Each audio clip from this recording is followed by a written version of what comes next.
Welcome guys to my channel. My name is Onyinye Favor and you're welcome to the Repositioning Podcast.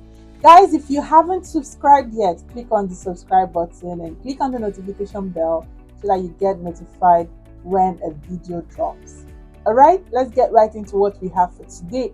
Today we have a very interesting topic. It's very interesting, one that I am sure you must have thought about, and this will be a helping hand to get right into what it is I want to talk about. All right, today we are talking about journaling ideas. Some time ago, I talked about journaling, the importance, how it helps you as a person, as an individual, journaling, how it helps, and all of that. And I remember getting feedback from people asking what they could possibly journal about. And I just went, the cliche answer: write about your day, write about how you spent your day, and all of that. I mean, that's wonderful, but I'm here to give you ideas more than just writing about your day. So number one, let's start with the cliche, of course, which is writing about your day. Now, some people also, when you give them that answer, write about your day, you hear them say things like, oh, my day was boring, I just did the routine, go to work, come back, and all of that. Yeah, but when you sit down to write, you'll notice that there are some specific details that happened in your day that you didn't take note of until you want to write. For instance, if you live in a place like Lagos, you must have used public transport to go to work, and you must have experienced the hustle and bustle of entering downfall buses. Maybe the conductor has said something that was funny, and the passengers laughed. Or there was this one passenger that was very rude or outrageous. Give me my change, give me my balance. The things that comes with being in public transport in Lagos. Yeah. So those are relevant content or relevant things that you can write about. So write about your day. It doesn't have to be your boss struggles. It could be anything. Maybe something happened at the place of work. You had a conference or you had a presentation, something, and it was, there was something that touched you, something that was so piercing, something someone said that has gone a long way to make you a better person. Write about those things. Those consist of what make up your day. Number two thing is for you to write about something we call progress tracking, or something I call progress tracking. For instance, you are on a project, you have a contract to complete a project. It might even be to complete a course, just your personal development thing, something you want to do to become a better person. It might just be to complete a course. And so you just go about it, progress tracking. That's what I want to call this type of journaling. And you start in a day, maybe you're able to complete module 1, module 2, as the case may be. And at the end of the day, you want to write down, okay, I've completed this much. This is what I learned. This is what was talked about. This is what, it will even help you remember what you have just been taught in that class, or what it is you have performed in that project. At different stages of your project, there's going to be a research stage, a sourcing for material stage, especially if you are trying to build something, as the case may be. Progress tracking. The idea behind this type of journaling is that you want to track your progress at anything you have started. So that's the second idea. The third idea is something I called writing on topic that you make the focus of the day. So there are so many topics in life, so many things to talk about. So probably have a list of topics that each day you're going to write about something about that topic. For instance, I've been talking about self-development for the longest time, and personally, I already have a list of topics that I want to speak on, that I want to share a video on.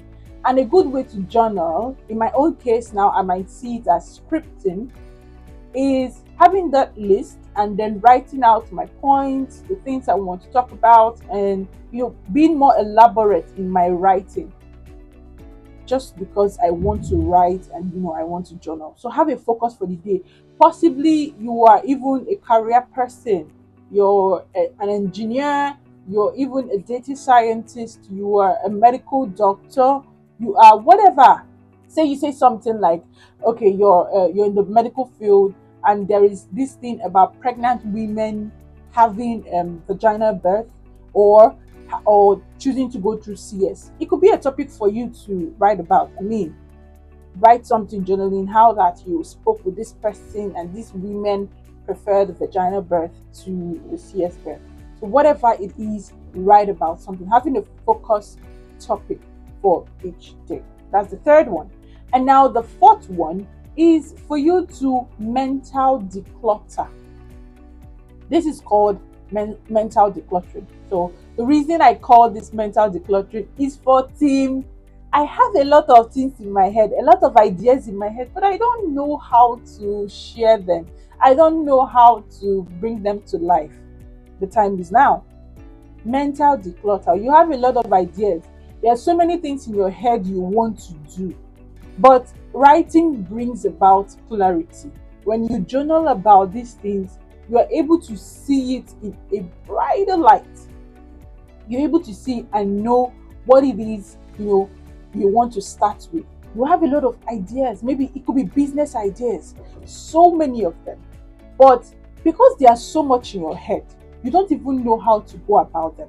You don't even know how to start them. So mental declutter, release those things in your head on paper. That's mental declutter.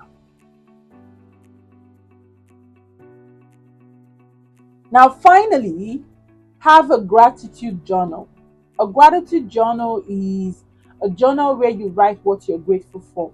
In time past, you possibly have heard people say, I'm grateful for this. I know some people, I mean, I've read somewhere where this family, before they have dinner as a family, they say a prayer, and before they start eating, everyone says one thing they are grateful for that day. So that's a practice in their home. And now for you, you can have a gratitude journal where you say what you're grateful for, where you're maybe this time around more elaborate. Instead of just writing a word answer, you can say, okay, I'm grateful for the life that I have today. I'm grateful for the ability to write. I'm grateful for different things. It could be anything at all, writing about it. Remember, I said, don't focus on the length of the piece you're writing. It is more about the consistency, the routine itself. All right? The routine itself is what matters. You're not being able to break off on one day is so much better than just writing one long piece, and then for the next 2-3 days you did not write anything, and you're coming back again to write on the fourth day. That's not it. The focus should be making sure that you are writing something every day. All right, that should be the focus. So a little recap about these ideas. Number one, I talked about writing about your day. Number two, I talked about progress tracking. And number three, I talked about having a focused topic for each day. And number four, I talked about mental declutter. And number five, having a gratitude journal. Guys, I hope this helps. If you have more ideas for journaling, please leave it in the comments. I would love to know about it so I can try it out. All right. Thank you so much for watching. Don't forget to subscribe. Also, click the subscribe button and the notification bell so that you get a notification when the video drops. Thank you for watching. Bye.